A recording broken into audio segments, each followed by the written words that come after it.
what we're going to look at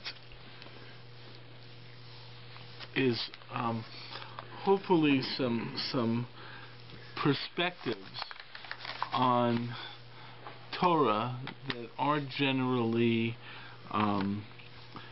recognized or articulated as strongly as they could be. It really starts with the essential relationship of Torah observance, which is a mitzvah. A mitzvah means commandment. So you would think that the simple statement of Torah is God commands, you listen, or you pay the consequences. So it's simple, and that seems to be implied in the very term mitzvah, okay, of command. Fact is that the concept of command, or which is basically the concept of halacha, is imposed upon from an authority. So God is the authority. The simple understanding is God's the authority, and then when you have an authority, right, that authority has a right to impose that law upon those people who are subject to the authority. Now, the truth is aside from this, aside from what we're going to do, there is another question that exists in the theory of the philosophy of Jewish law, and that is that there is a interesting question of where does God's authority come from? Why does he have the authority to legislate? And there's actually discussion in the sources, the difference between a malchus and a memshala. A malchus is a government that has a moral right to create law, and a memshala generally refers to a entity that does not have a moral right to give law. Their right of giving law only comes from power. So the truth is that happens to be a question within the theory of halacha of where does the Kadosh Baruch Hu's power to legislate come from? What is his moral authority? That's that's a question that exists, and that really comes from the very concept of mitzvah. Fact is, though, is the very idea of Kabbalat HaTorah basically raises a fundamental issue on the very concept of mitzvah. It's a question of legislation. If Torah is simply legislation, then the government, i.e., God, has a right to legislate, and basically the people have to listen, right? If they pay the consequences, if they change the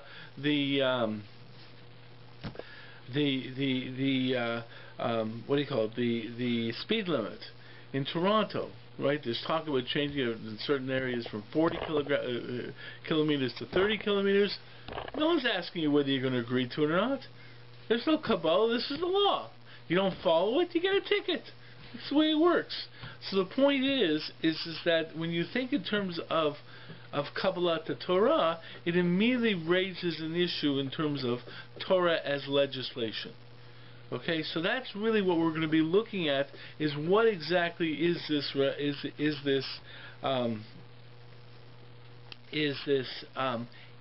concept of Kabbalat HaTorah. Okay, and how does that redefine our understanding of Torah? Okay, so that's what we're going to look at. And I just want to throw this out for the people on the video that these shurim are being held at the B'nai Torah in Toronto. And if anyone in Toronto sees this, they can come to our next class, which is April 29th at 7 o'clock at B'nai Torah. Okay, so that's what we're going to be looking at. So the thing is I'm going to be looking at three midrashim, three famous midrashim, and have that and show what they reveal about the relationship of a Kadosh Baruch Hu as lawgiver. Okay, in terms of Torah. Okay, so the first one we're going to be looking at tonight is the famous Agadata in the Gemara Shabbos of Koiter Leim Charkegigas. Okay? God raised a mountain above the Jewish people. Okay? Okay, and that's item 2.0, threat. Okay. Okay. So it says over here, okay. Okay, the Gemara in Shabbos. Okay. V'yitzaspu b'tachtei tahar. Okay, and they stood under the mountain. Amar Rav Dimi bar Chama bar Chasa Malamid shekafa Kodesh Baruch Hu Aleim as a har kagigas. This teaches us that God's raised the mountain above them like a barrel. Basically raised the mountain above them, V'amar lahem, and said to them, Imatem mekablim haTorah mutav, if you accept the Torah, good. V'im lav, and if you don't, sham tiyeh kfaraschem, there will be your graves. Okay. Okay. So that basically God forced them to agree to accept the Torah. Amar Rav Acha bar Yaakov. So Rav Acha bar Yaakov says, Mikan moda Rabba la'oraita. This teaches us that there is a tremendous challenge against the Torah. This is actually a legal challenge. It basically says there's a contract, there's a difficulty in the contract. Now, you have to see the concept of here. Does it mean you can walk away from the contract, or does it mean that if you go to court to enforce the contract, the court won't enforce it? So if you look in terms of, where is it now? Item 5, okay? Rashi says in item 5, Moda Rabba, Shim Yazminam Ladin, that if anyone takes him take him to court, Lama lo kaimu masha gabaltam lehem, why didn't you fulfill your contractual obligations? Yesh lehem tshuva shekiblu ba'ones. They have an answer that they can respond that we only accepted it under duress. And therefore, since we only accepted it under duress, we didn't have to fulfill it if we're taken to court to challenge us on that. Okay. It's a very strange idea. I mean, what court are they going to take him to? Who's the judge of that court? It's Kodesh Baruch Hu also. So it's like, it's a strange concept over here. But there's obvious idea here. It seems to imply that there's some kind of contractual obligation, and contractual obligation should not be entered into under duress. Okay. Brother, okay. We're talking about Torah Shebiksav, Torah Shebal Peh. Okay, so the truth is we can understand to mean both. The fact is that you'll see in item number item number 6, Tosfos raises the question that they already said Nasa v'Nishma. Okay, so the fact is they already said Nasa v'Nishma. So what does it mean that they had to be forced? When God raised them out, they already agreed to it. So what's the problem? So that's Tosfos' question. The Tanchuma asks that question as well, and the Tanchuma basically makes a distinction between Torah Shebechtav and Torah Shebal Peh, and says that they accepted Torah Shebechtav, but they had to be forced to accept Torah Shebal Peh. So there's a Tanchuma like that. Fact is I didn't include the Tanchuma in the notes because I don't quite understand it. That's one reason. And the second reason, the way I'm going to develop the concepts, it actually applies more to Torah Shebal Peh than to Torah Shebechtav. So the truth is that you see, there is a major distinction between Torah Shebechtav and Torah Shebal Peh, in the sense that, in terms of simplicity, Torah Shebechtav is very straightforward, right? Do A, don't do B. It's very straightforward. Fact is, though, straightforward and vague. Yes, straightforward and vague. Sign on my head is a bagel, right? Right. The fact of the matter is, it's straightforward and vague, but that also allows it to be straightforward. But it allows it also to be somewhat simplistic. Allows it to say black and white. Okay.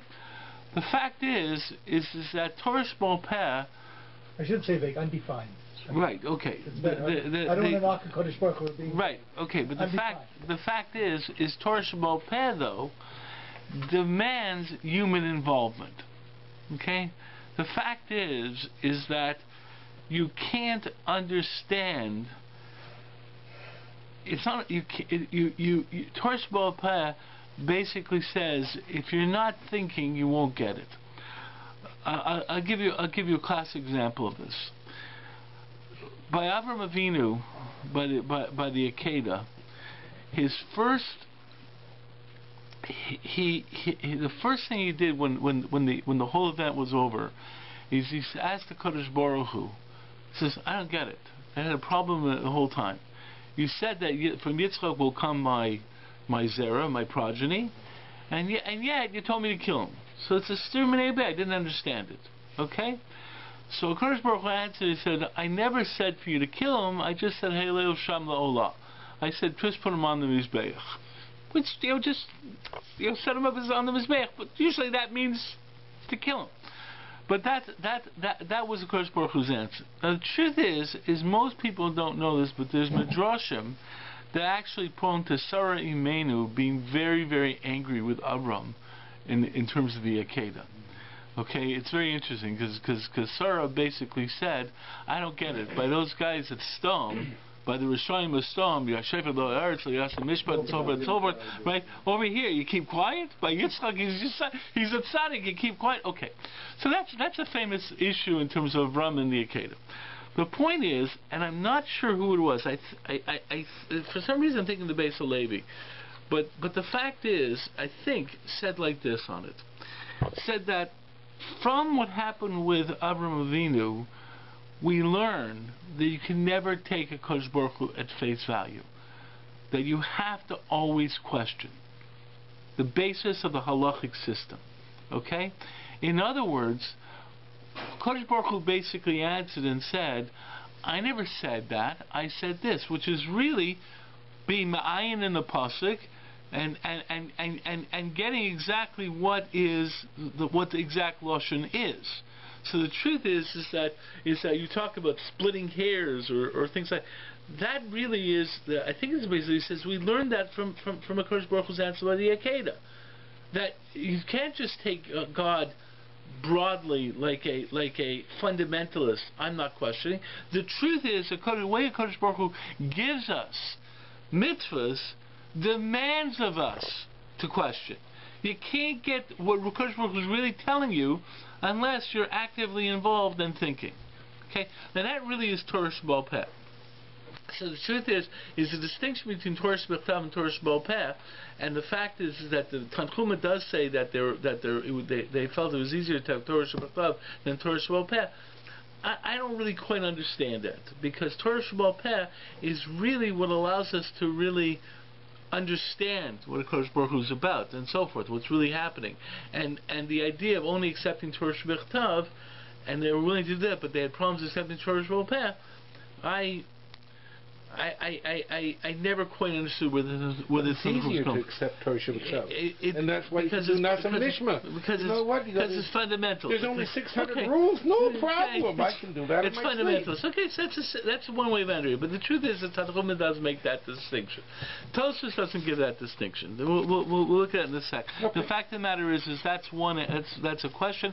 But most people say it's a theory. Like Tosfos over here says that he asks the same question Nasa Nishma. He's assuming one Torah in item number six, and he says that they were concerned. They're concerned that after they would have heard everything and so forth, and the neshamas left him and so forth, they would have retracted their acceptance. They say, wait a sec, we didn't know it was so frightening and so forth. So if you look in Tosfos in number 6, he says that even though they said Nasa Nishma, maybe they be chayzer k'shiro ha'eisha gadola when they see what really happens at Kabbalat HaTorah and shiyasu nishmasam and their neshamas left them.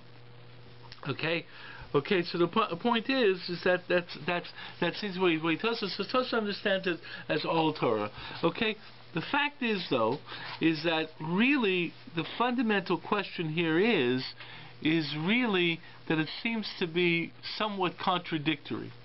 Okay, even if they said Nasa V'Nishma, okay, so the question is, what about Kofilim Harkagigis? The point is that the same type of question, but much more fundamentally, is that if a Kadosh Baruch Hu needed them to accept it, why is a Kadosh Baruch Hu forcing them? In other words, it's Kadosh Baruch Hu knows Modal Rabba L'Oraisa. he knows that forcing them to accept the contract inherently makes the contract non-binding. So the point is the story is really inherently contradictory. Right? It's me doing something that inherently I know will backfire on me. So if God needs to have some type of acceptance of Torah and says, I'm going to make you accept the Torah, but making you accept the Torah immediately means that you're not going to be accepting it, why is the Kodesh Baruch Hu doing it? Okay, and that's really understanding this, and that's why even with the question of Na'aseh V'Nishma, there's an aspect of acceptance, and there's an aspect of saying that it had to be this way. Okay, and that's a fundamental question over here, and we'll see the Meforshim deal with that question. Okay. Did you mention in your Tiferes Yisrael from the Maral that it had to be that way? Yeah, we're going to get to it. That's what we're going to get to. Okay, good. Okay, so anyways, Shamti Akurasam. Okay, so therefore we have Modar Rabbi L'Oraisa. Okay, he says even though Modar Rabbi L'Oraisa, Amar Rava Afal Piken Hador Kablu B'Mei Chashverish Diktiv Kimu V'Kiblu HaYehudim Kimu Mashu Kiblu Kvar. So we have an answer. It says over here that he says that there was actually Modar Rava, but there was a second acceptance at Purim that made it much more of an autonomous acceptance without duress. Okay, so we have this idea where there's this acceptance with duress, which inherently challenges the very concept of the contractual acceptance, but God went ahead and did it anyways. And then they have this idea of the fact that there was a second acceptance, autonomous acceptance at Purim, which seems to have fixed this up. And we have to see what exactly does it fix up. That autonomy. Chaim Lipschitz said, yeah. Kimu ba'ahava masha kiblu kvar meira. Okay, and we'll see that. We'll see that. But the fact is that how does that? What's the underlying issues here? You see, the real issue going on over here, okay, is the fact that what you're coming across with is parallel relationships in the Jewish nation relationship to God in terms of law. Okay? Okay, and I want to wait to see some of the languages that Rishonim use to see the language that's developing here. On one hand, God is forcing them, and we open up by talking about that there's a power of a government and legislation to force the observance of legislation. On the other hand, there has to be some kind of agreement. On the other hand, this agreement was even connected to duress, and that was still seemed to be some point to having this agreement. Okay, now the fact is that there's another Gemara that does a similar idea but develops it a little differently. Okay, and that's Amr Chizkiah. My dixiv Mishamayim Hashmaz Din Eretz Yirah Shakato. It's number one. Okay. It says the world heard about this whole event. The Shemaim heard about this, and the land was frightened and was quiet. Im yira lama shakata, im shakata lama yira. If they're frightened, how come they were quiet? And if they were calm, how come they were frightened? El betchila yara el v'sof shakata. In the beginning, the whole world was afraid, and then it was calmed down. Lama yira. Okay, why were they afraid? Because Reish Lakish. Because like Reish Lakish. Tama Reish Lakish, my dichtiv here biboka yom hashishi. Hey Yisera, by the creation of the world, it says on the sixth day, and the sixth day was created. This is item number 1, right? In 2.0 number 1. Okay, Lama li melamed shehidna kodesh baruch hu imaisa breishis. It tells us that God made a deal, made a condition in the creation of the world. Amar lahem im Yisrael makabel matorah. If Jews accept the Torah, you'll exist. And if they don't, I will destroy the world. Okay, so why were they afraid? They were afraid until the Jews accepted the Torah, and then when they accepted the Torah, it seems to be that it was that they calmed down. Now, this implies that there's two aspects of this duress. It's the same way the difference between extrinsic and intrinsic consequences. Extrinsic consequences is when something outside of the normal cause and effect basically says, I'm going to create a cause and effect. Okay? If you're speeding and you get a ticket, that's an extrinsic effect. There's nothing inherent in speeding that will render a ticket. There's another cause and effect which is intrinsic. If you're speeding, right, and you lose control of your car and you have an accident, that's an intrinsic cause and effect of speeding. So it seems to be over here that there's two forms of duress that are being presented in this Gadita. One is the Kodesh Baruch Hu raised the mountain over them and said, listen, accept the good. If not, then I'm going to drop it. That's extrinsic. The second case is intrinsic. It's built into the fundamental nature of the world that Torah had to be accepted by the Jewish people. Okay, and this is inherent in the very concept of creation, which is intrinsic. Source of Yom Hashishi. Right, and that's exactly it here. Okay, so the fact is that so the point is that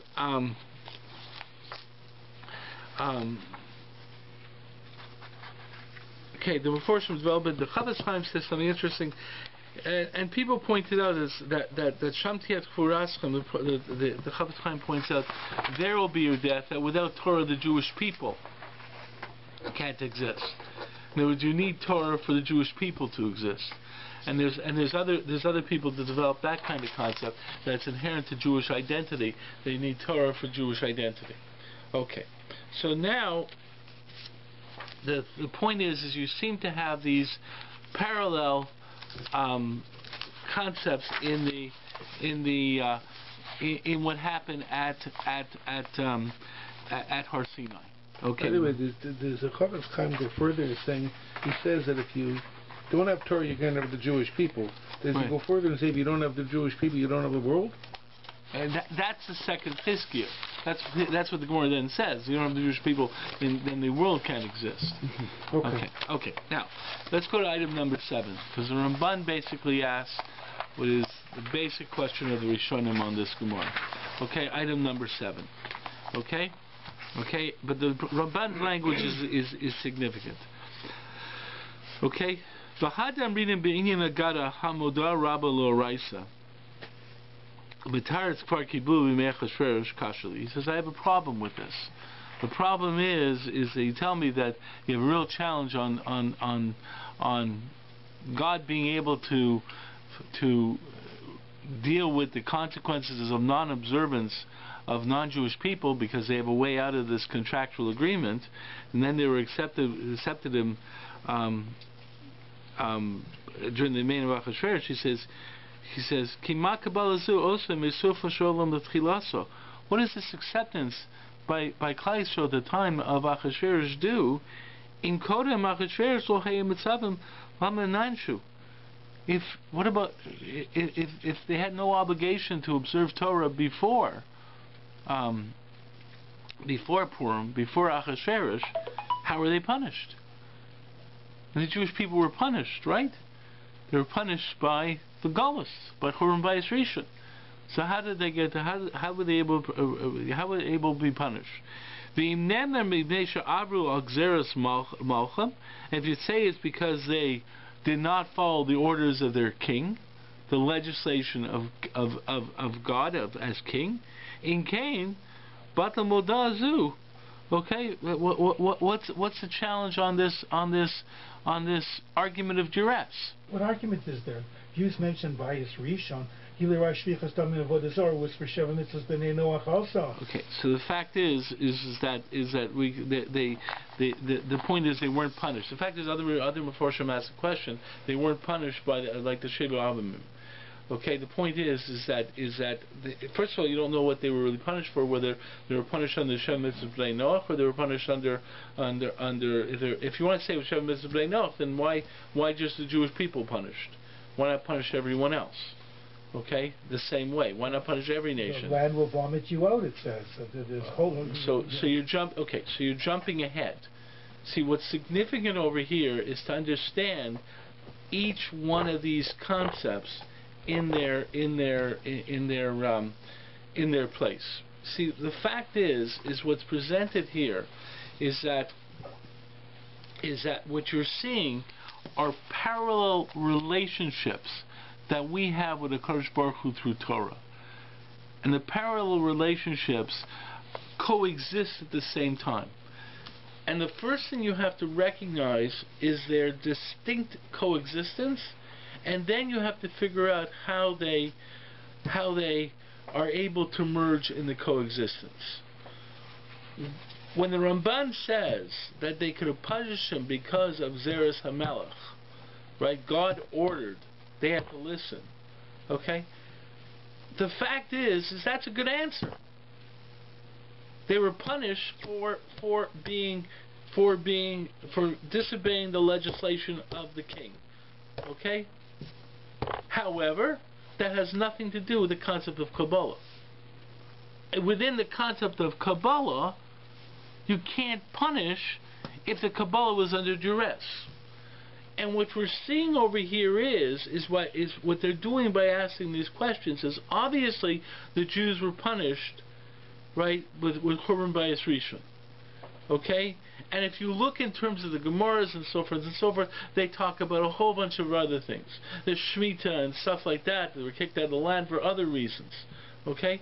The point is that if you're trying to create these parallel relationships in the relationship between Klal Yisrael and the Kadosh Baruch Hu, you got to deal with each one in its own vacuum.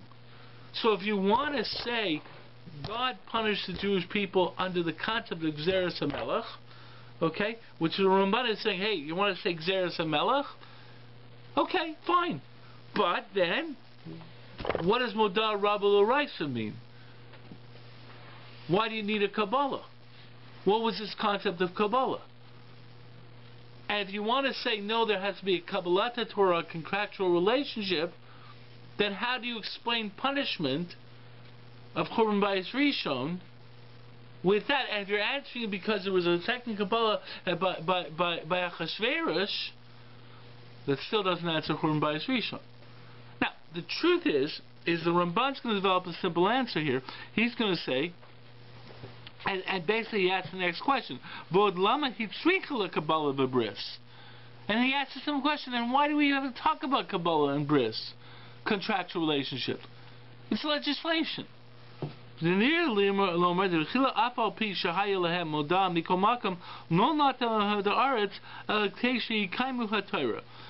truth is the Ramban's going to say another argument. The Ramban is going to say, and it's like you said before, it's that the land was only given to them on the condition that they observed Torah. So even if they didn't agree to it, there's no contractual relationship, right? And you want to challenge the contract, the fact is there was a simple practical agreement. You want the land, you got to follow Torah. So if you don't want the land, if you don't follow Torah, you get kicked out of the land, not as a punishment, but as a consequence, simply without a contractual relationship. So the truth is, that's what the Meforshim developed.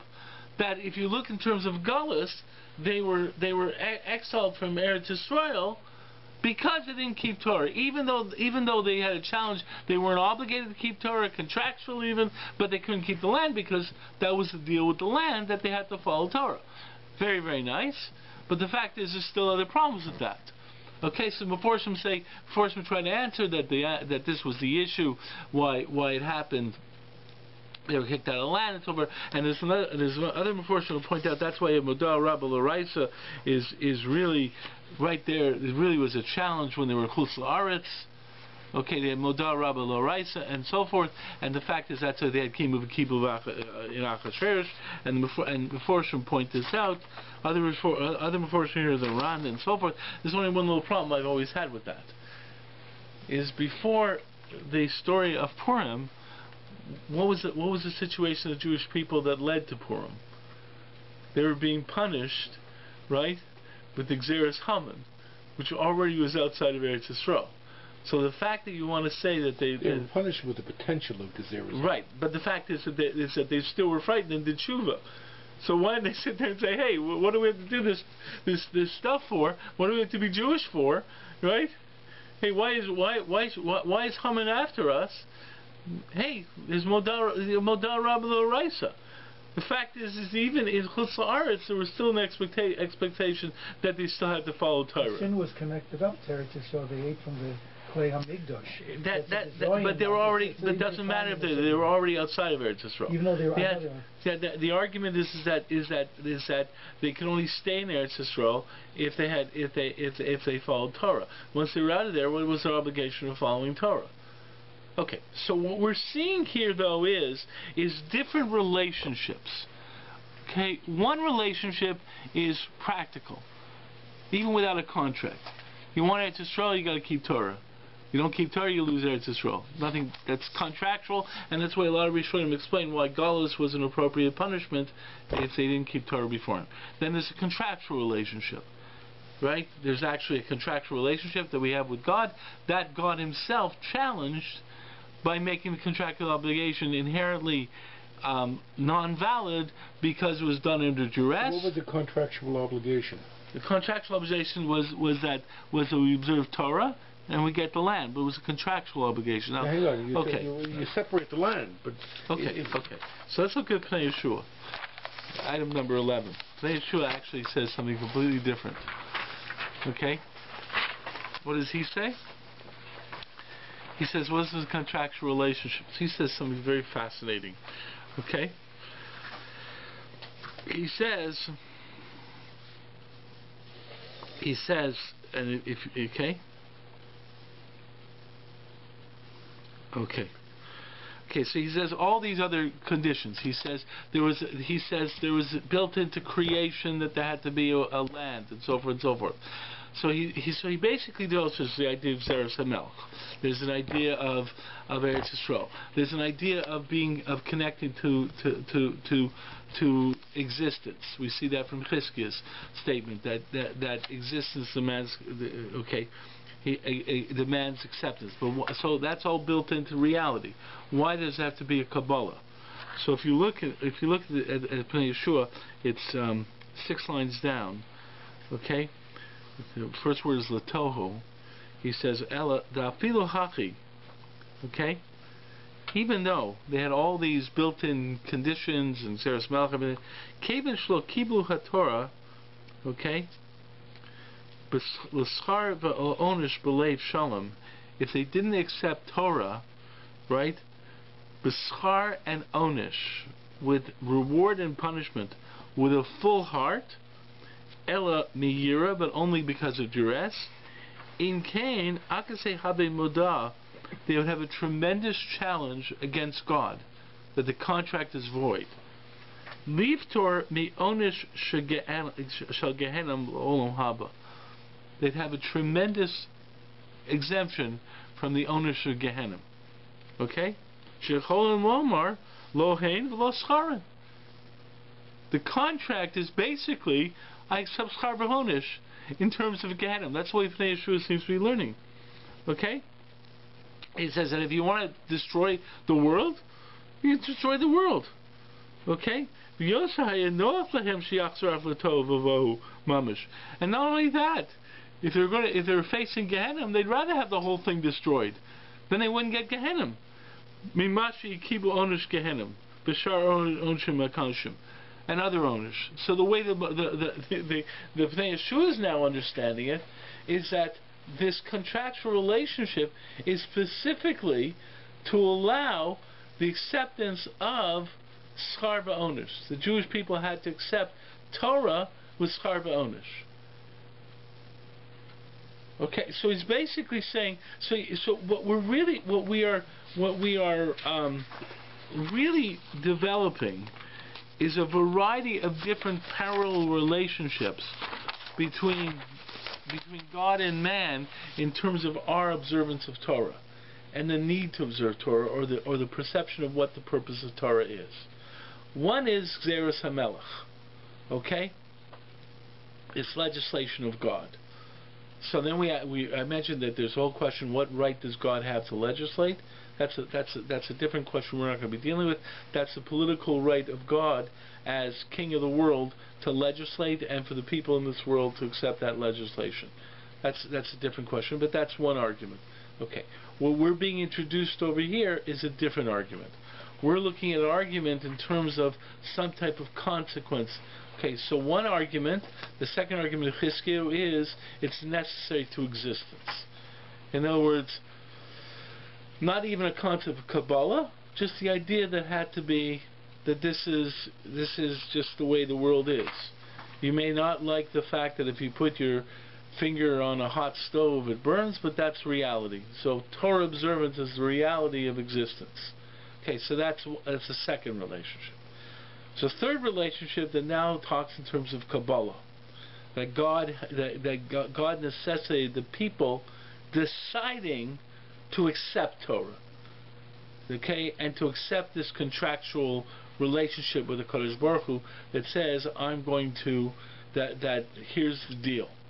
Now some people say that there was one part of the deal which is the deal of Eretz Yisrael, and that wasn't even the contract. That was just simply the pragmatic deal.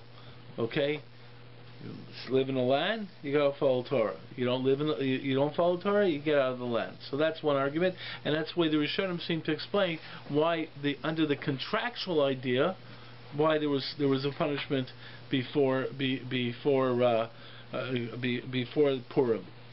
Then there was a second thing where there's this idea where there actually is a necessity of an acceptance, okay? And there we really don't have an argument, and they say there's an answer given in terms of Purim, that somehow Purim rectified this acceptance of the human being. And the thing is the Pnei Yeshua says an example of this would be the necessity of Sarba Onesh. Everything that's built into natural cause and effect in this world, we can understand that. Okay, this is the way God created the world. You're in this world. You don't like nature. Then you pay the consequences of not being part of nature. But there's no supernatural consequence. So Pnei Yeshua is saying the supernatural consequences is Gehenna. That's going to be the problem. Okay. Now, then he says it's rectified at Purim. Now the question that exists is what exactly happens at Purim that makes it rectified. Okay? And that leads into something interesting about Purim. There's 3 points in time. You have Nasa and Nishma. Right. We have the mountain over their head. Right. And we have Purim. Right.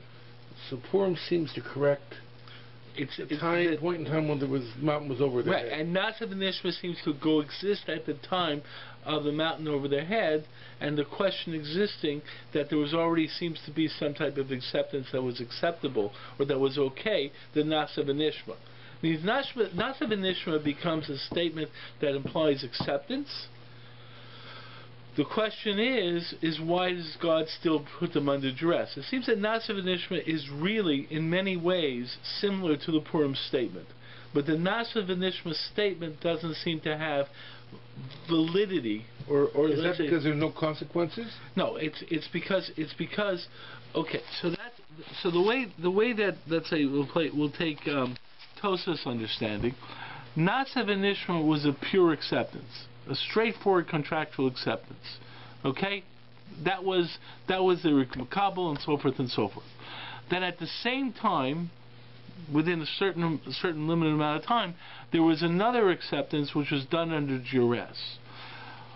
The way Tosafos understands it is that the acceptance under duress, why did God want an acceptance under duress? So he throws out the idea that the Nasa and Nishma acceptance could have been rejected.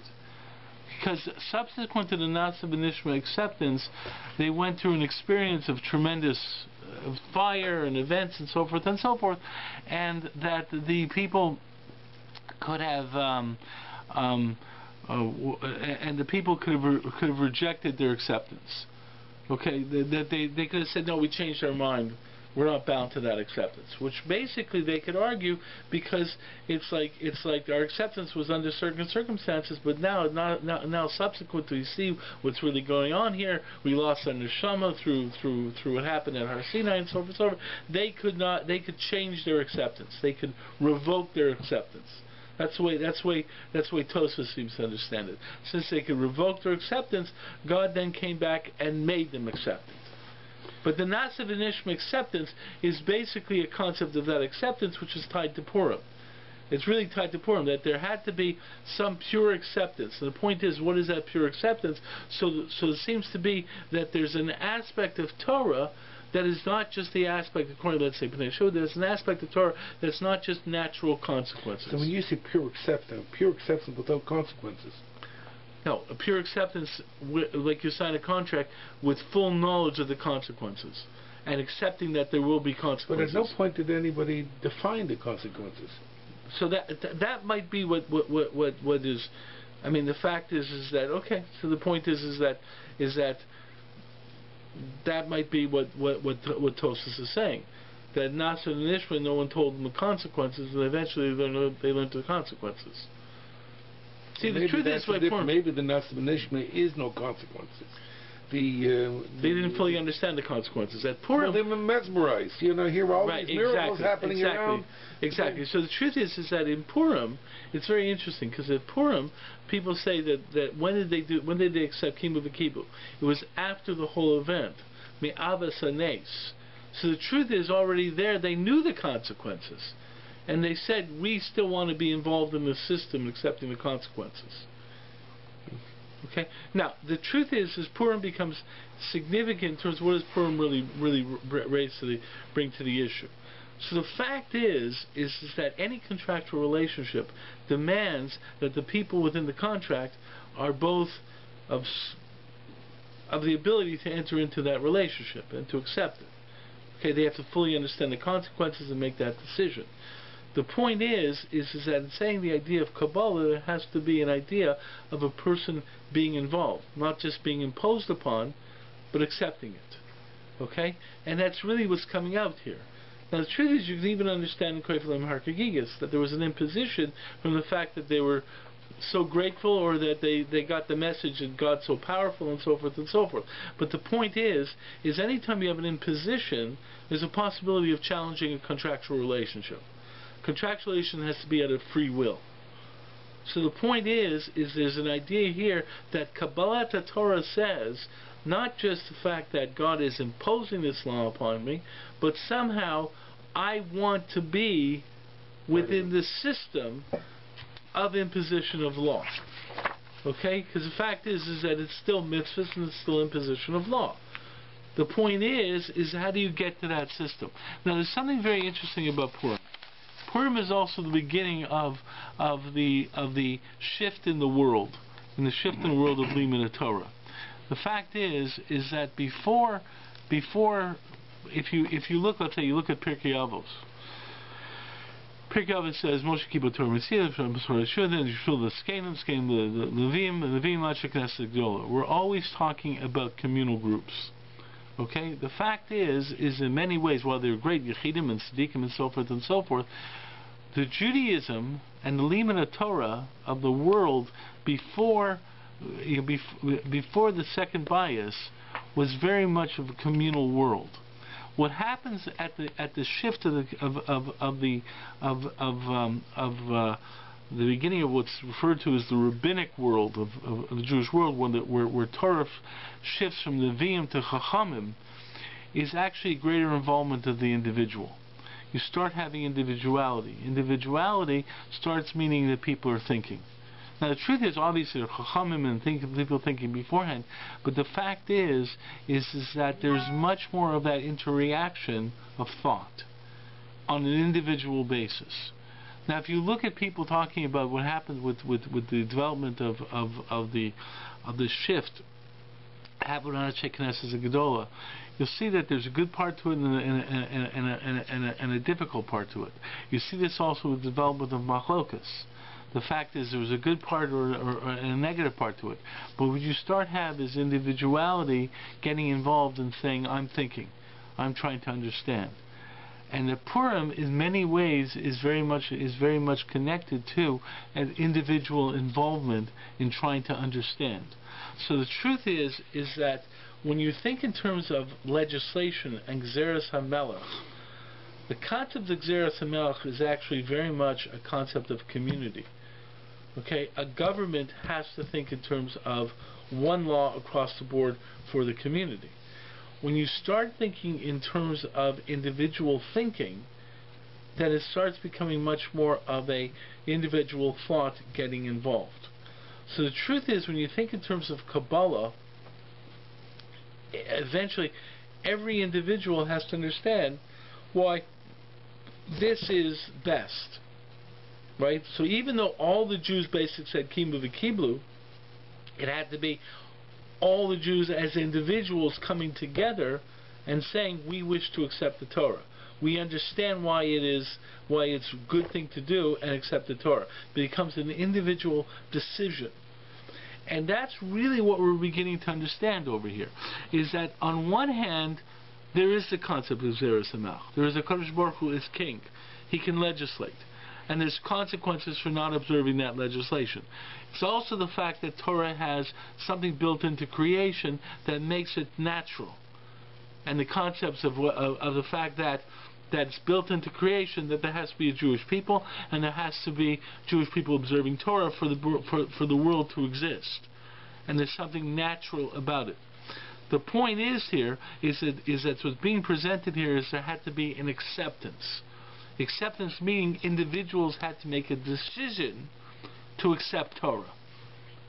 And that decision is beyond the natural consequences, but understanding that this is somehow proper for me to be involved in this system, because that's what a Kabbalah is. So what happens is that this Kabbalah could not be done at Har Sinai. It's really what's being said, is that somehow at Har Sinai there had to be duress. It was not possible for people to have had a pure Kabbalah at Har Sinai, because then HaKadosh Baruch Hu wouldn't have done the Koifalem Harkagigas.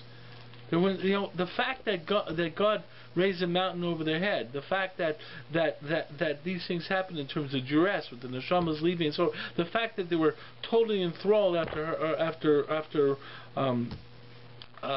Yitzis Mitzrayim and Yam Suf and so forth and so forth, somehow, the way I understand the Koifalem Harkagiga seems to imply that there was something about the state of the Jewish mind at Har Sinai that means the Kabbalah could not be pure. It could not be a real contractual Kabbalah. But there had to be a Kabbalah, and something happened in history where they finally got to that stage where they were able to accept this concept of Kabbalah, which means accepting that there is a value in accepting the system. So it seems to be that there is all these different parallels, but at the same point in time, there is a factor in terms of Torah, which is Gzeras HaMelech. There is a factor in terms of Torah that HaKadosh Baruch Hu demands it. But with all these different factors, there's also had to be a factor that the Jews had to accept it, and that had to come perhaps later. Okay, and it couldn't happen in Har Sinai, but it's important to understand the idea that Jews have to accept it. And we're going to develop this concept a little further with Nasa v'Nishma, because Nasa v'Nishma was the statement accepted, but we're going to see in Nasa v'Nishma an aspect of that acceptance that's a little bit different. And my understanding of Nasa v'Nishma is really, Nasa v'Nishma is the acceptance of the path to Purim. That's one of the things I'm going to develop, and then we're also going to see in the third Agadata that we're going to look at is Kodesh Baruch Hu went around to all the Umos Ha'olam, okay? What was the distinction? They all turned it down, okay? And that's significant. And it's interesting. Just follow through. Just everyone knows Kodesh Baruch Hu went to the nations of the world and said, do you want? And they said, do you want to accept the Torah? Okay. What were they told? You want to accept the Torah. So they went to Bnei Esav, and what were they told? Can't kill. Can't kill. And what were they told by Moab? You can't do arayas. Right? And they went to Shmuel, you can't do Gezel. What's the problem? All three of those laws are already bound to. because they're all part of Shem Mitzvah's Bnei Noach. Moshe's question. Right? Moshe's question. The truth is, it's not to say it's everyone asks the question. Okay, the fact of the matter is that what is that Medrash really saying? Because the things that Akash Baruch Hu mentioned, they were all bound to. Okay, that's going to be the big question we get to. I guess the consequences of breaking the Sheva Mitzvahs of Bnei Noach are not the same as the consequences of breaking Torah. Okay, that's one possibility. I mean, it's actually it's an interesting possibility, because then it raises the question. It's an interesting question because you see from Pnei Yeshua, he gets into some question that does a Ben Noach who doesn't observe Shabbat, do they get Gehenna? Now the truth of the matter is that the Dor Mabul doesn't get Olam Haba, but that doesn't mean they get Gehenna. Anyways, okay.